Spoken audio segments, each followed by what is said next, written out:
And here we go. The Houston Rockets are making a very interesting acquisition just a few hours before round 2 of the NBA draft tonight, which I believe actually is in an hour and a half.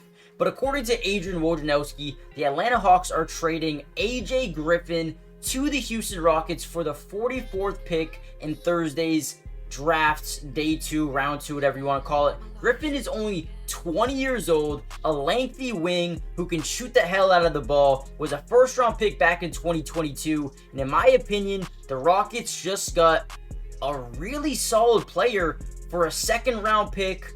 AJ Griffin is a first round type of value player in my eyes, at least. I think Atlanta was just overloaded with wing depth where they were able to make this move, trying to get better in some other categories, some other positions. But Houston definitely comes out of here with a big W in my books. In this video, we're going to break down some AJ Griffin film, and we're going to show you exactly what the Rockets are getting in AJ Griffin. Before we jump into the video, hit the like button, subscribe if you're new, join the family, and comment down below a letter grade for this trade. Let me know what you guys think, and let's jump to the video.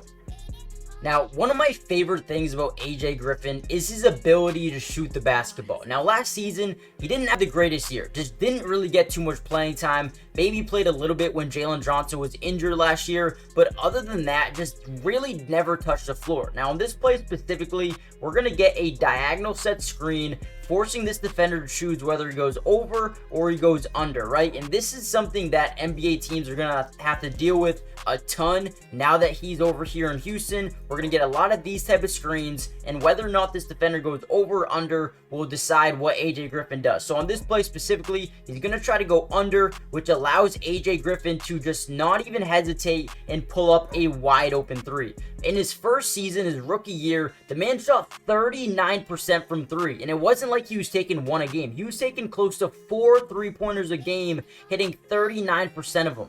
This is a guy who can really shoot the ball, needs a change of scenery, needs more playing time, and I believe in Houston, he'll get that opportunity. Here we go, a DHO. Griffin gonna run around it into the lane, put up a contested floater over Brook Lopez, one of the best premier rim protectors in all of the NBA, and is able to get it go. This is a guy who I really do like, and I think for the Houston Rockets to pair him up with Reed Shepherd and Jalen Green and Jabari Smith and Cam Whitmore, this is another one of those guys who I am really high on in terms of potential. I don't know if he'll be someone who plays over 25 minutes a game right away, but potential-wise, I think this is a dude who has so much potential. On this one, we're going to get a double screen. You can see Atlanta was coming out here just trying to get this man the basketball early in his rookie year, and since they added some more wing depth, they weren't able to put him on the floor as much as they wanted, but still, he is such a good hooper. Fadeaway mid-range, picks and chooses spots on the floor well, and gets a nice little bucket there. I mean, this dude is really good for a second-round pick in the NBA draft. My opinion, this is a steal.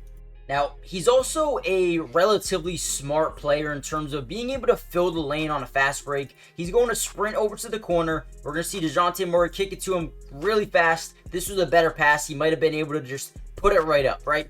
I also want to see him get a little bit better in terms of court mapping ability and knowing when to give someone else the basketball. In this play specifically, he does a good job forcing Brook Lopez to overcommit to the 3. He's going to drive into the lane, and we're going to see help everywhere, right? We're going to see a bunch of guys collapse into the paint to try to, stop his drive, right? Does a really good job getting around the edge. But at this point in time, I want to see him make the right read, skip past it over to the corner, and get a wide open look here for DeAndre Hunter. This could be a Cam Whitmore or Jalen Green. I mean, it could be anybody, right? For the Houston Rockets, I think he does a really good job at, getting into the lane and, getting shots to go down, right? And this shot specifically gets up a floater, gets it to go. Listen, I have no problem with that because he gets the N1 ability or the N1 opportunity.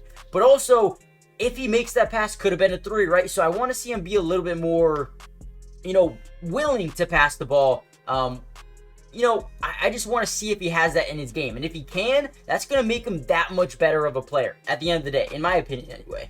And here we go. We have another floppy action. He's going to scream around the corner here as, John Collins comes up. He's going to wall off his defender. And again, we want to see whether or not his defender goes around the screen or tries to go over the top to stop the three-pointer. Again, you cannot go under screens when you're going up against AJ Griffin, right? Does a beautiful job setting the feet and just pulls up, right?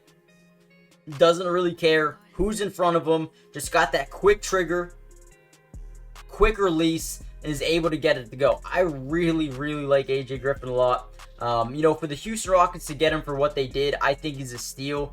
You can run plays for him. I think, if he becomes a little bit more willing of a passer, I think that would be huge for him. Another floppy type of action here. This is a beautiful play, getting AJ Griffin involved. Had the hot hand throughout the majority of this game. Picks and chooses spot. Again, I think in this, this spot specifically, I'd want to see him throw this lob, right? The floater is okay, sure, he gets it to go. But once you see the big man, Brook Lopez, come up here and, gravitate towards you. This is a play where Luka would throw the lob here and get an easy momentum bucket for Okongwu. I think it's just something that he needs to get into his game a little bit more. But again, you can't complain because he made the floater, right? I think Adrian Griffin's got a lot of good potential, and I think Houston got a really good player here for a second-round pick. In my opinion, it's a steal. Let me know what you guys think. Hit the like button, subscribe if you're new, join the family, and I'll see you guys in the next Houston Rockets update. Peace.